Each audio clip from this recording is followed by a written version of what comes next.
When you hear the word Buddhism, what comes to mind? Maybe you picture monks in deep meditation, perfectly still and focused. Or maybe you think of ancient, serene temples tucked away in the mountains.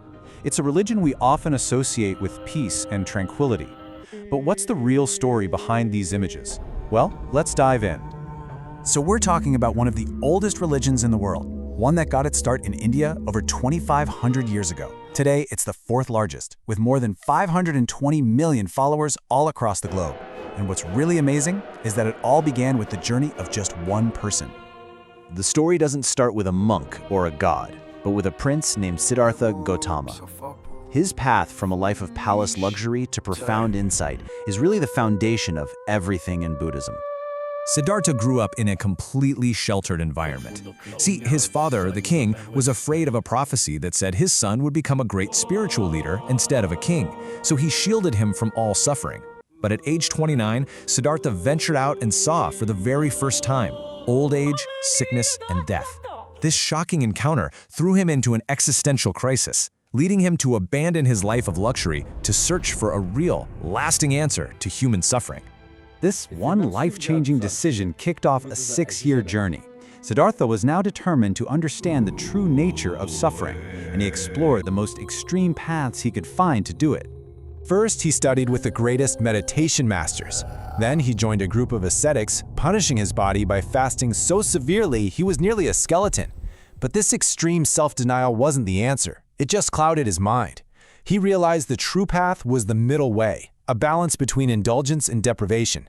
With this newfound clarity, he sat beneath what's now known as the Bodhi Tree, vowing to meditate until he found the truth. And at age 35, he achieved enlightenment and became the Buddha, the awakened one. So, what exactly did he discover under that tree? Thankfully, the Buddha didn't keep this profound insight to himself. He spent the rest of his life teaching, laying out a clear, practical guide for anyone to follow, starting with 4 fundamental truths. The first noble truth is that life contains dukkha. Now, this is often translated as suffering, but it's a bit more subtle than that. Think of it more like a deep-seated dissatisfaction, that feeling that something is just not quite right. A quiet unease, even in happy moments, because we know that the joy is temporary. So what causes this dissatisfaction? The second noble truth points to craving and attachment. We cling to possessions, to people, even to our own ideas, desperately wanting them to stay the same.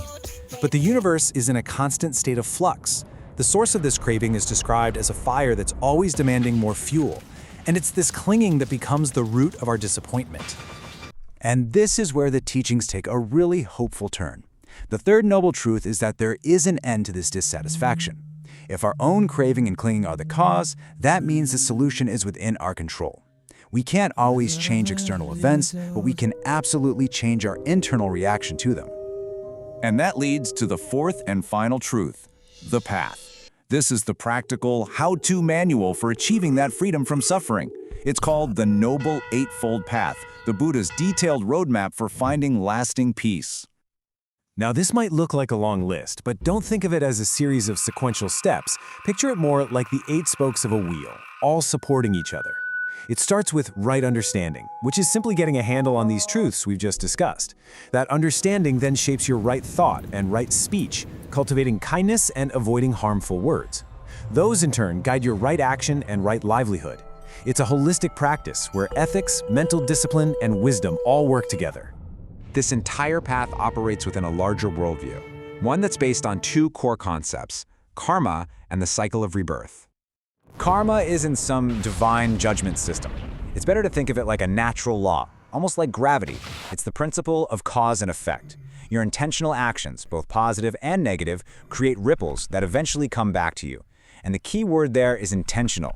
An accidental mistake doesn't create the same karmic result as a deliberately harmful act. And this law of karma is what fuels samsara, the beginningless, endless cycle of rebirth.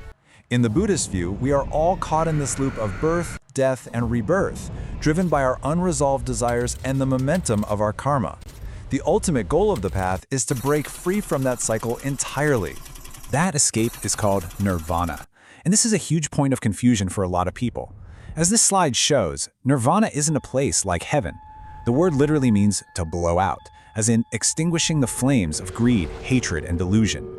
It's a state of profound peace and freedom from suffering that can be achieved right here, in this life. It's the end of samsara, the end of the cycle of rebirth. After his enlightenment, the Buddha traveled and taught for the next 45 years.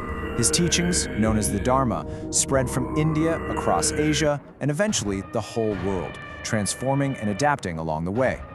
Today, Buddhism has many schools, but they mostly fall into two main branches. You have Theravada Buddhism, the school of the elders, which is the oldest tradition, sticking closely to the original teachings and emphasizing the monastic path. And then there's Mahayana Buddhism, the great vehicle. This branch introduced the ideal of the bodhisattva, an enlightened being who delays their own final nirvana to help all other beings, and opened the path to enlightenment for laypeople as well as monks. The spread of Buddhism today is vast. Although it began in India, the vast majority of Buddhists now live in the Asia-Pacific region. As you can see, about half of the world's Buddhist population resides in China, with other large communities in places like Thailand, Japan, and Myanmar. And this gets to a core point. At its heart, Buddhism isn't about blind faith. It's presented as a practical path. The Dalai Lama captured this spirit perfectly with the quote on the slide. The teachings are a guide. The invitation is to test them for yourself and apply what you find useful in reducing your own suffering and growing your compassion. And this brings us to a final, crucial question. In our modern world of constant distraction, digital anxiety, and endless ambition, does this 2,500-year-old path to ending dissatisfaction still hold any relevance? That's something worth thinking about.